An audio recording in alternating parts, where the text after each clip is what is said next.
Welcome back to Whispered Gossip, where we uncover the shocking double standards and media biases that shape public opinion.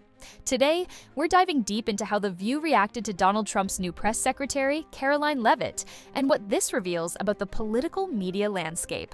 Buckle up, because this one's loaded with hypocrisy, viral moments, and some eyebrow-raising corporate shifts. Karine Levitt's appointment as Donald Trump's press secretary set off a firestorm, particularly on The View. Rather than evaluating her credentials, the hosts immediately resorted to belittling her age and appearance. One host sneered that Trump likely picked her because she's a 10, while others implied she lacked real experience. This response is particularly ironic given how much the mainstream media champions women, except, it seems, when they're conservatives. I think she's probably been put in there because, according to Donald Trump, she's a 10. You know that's what it is. I want to be clear, though, it's not her first job. It was her first press briefing. She worked in the previous Trump administration. What I'm saying, this is the first time that she's been she may be. But my point is that job would not maybe have been open to her. No, I understand. I just wanted to clarify that. Yeah. Levitt, at just 27, is undoubtedly young for the role. But does that automatically disqualify her? Let's not forget that past White House press secretaries like Psaki and Karine Jean-Pierre also faced steep learning curves. Yet, their appointments were met with celebration. So why the double standard? The answer lies in ideology. Mainstream media outlets, particularly those with a liberal slant, seem to have one rule for their own and another for their opponents. One of the most glaring aspects of The View's reaction was the sheer hypocrisy of it all. The very same show that preaches female empowerment and gender equality wasted no time in tearing down Levitt, not for her policies, but for her youth and appearance. I would like this young lady this is her first job, I would like her to do a little homework. Because she said something yesterday that really pissed me off. And that was, she said, there will be no wokeness here. Oh, yeah. Let me explain something to you. Because without that wokeness, you might not have that job. Yeah. Because women were not invited to that table. Women were not invited to many tables in this nation. The reason we fought and busted our behinds to make sure that you didn't have to worry about this. And now to hear you talk about it and to hear anybody talk about the wokeness was put in place for a reason. This isn't a new tactic.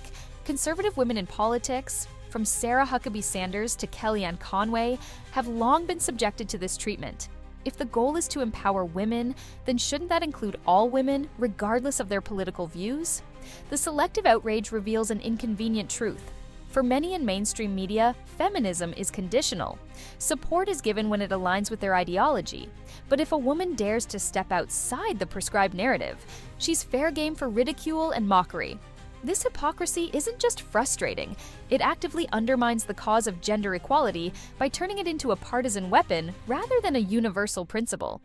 Yes, and as you mentioned, with conservative women, there's a long list of that, both of Trump's previous press secretaries, females, Sarah Huckabee Sanders, Kayleigh McEnany, other figures like his campaign manager the first time, Kellyanne Conway, Sarah Palin very famously had to bear the brunt of a lot of this. So people are used to that. I think in their bubble of the audience that The View speaks to, that's probably kind of what the group think is. So one defense, I guess, is that she was speaking to her audience, but you take it outside of that bubble the way you are right now, and we all can see what it is. It was also interesting, too, because she was conflating two ideas. This word wokeness didn't look like she really understood what it meant, or certainly the way Karine Levitt meant it when she made that statement, and she was conflating it with civil rights and how women didn't have the right to vote or own property and all of that. That has nothing to do with wokeness, which is, of course, about putting people in there because of their immutable characteristics rather than the merit that they bring to the table.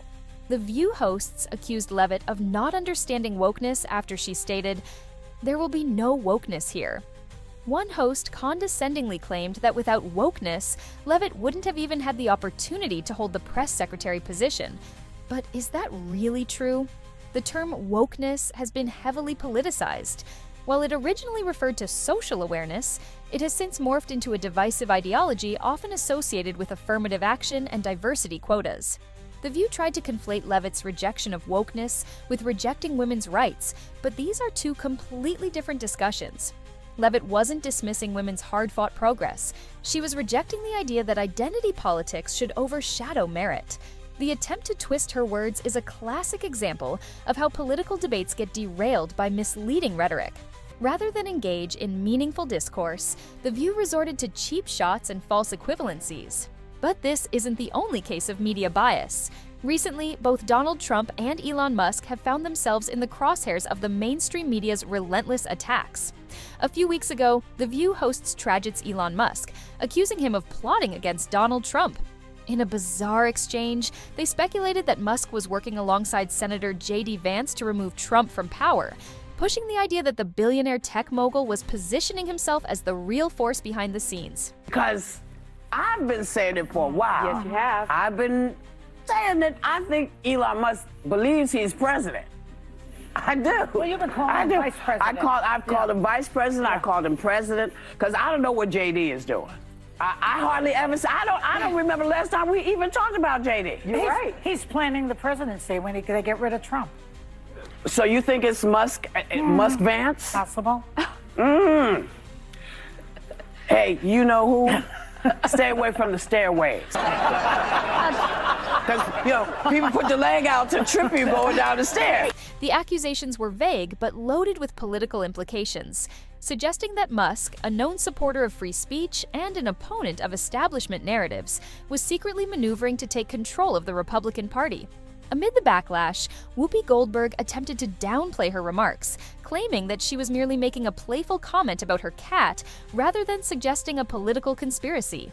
She explained that her statement about Musk and J.D. Vance plotting against Trump was taken out of context, insisting that she was actually referring to how her cat often tries to trip her on the stairs. Okay, I need to clean something up because my cat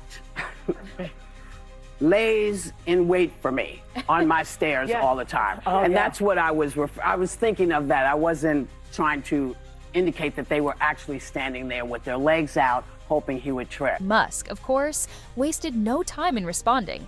He called out The View for spreading misinformation and reminded the public that baseless accusations have real consequences. Even Caroline Levitt said this against The View. ABC, having just paid $15 million for a defamation lawsuit, would think not to engage in conspiracy theories about assassination attempts, but I guess that's too much to ask from The View. I mean, I gotta ask you, because they said it, are you aware of any plots from Elon Musk to push President Trump down the stairs?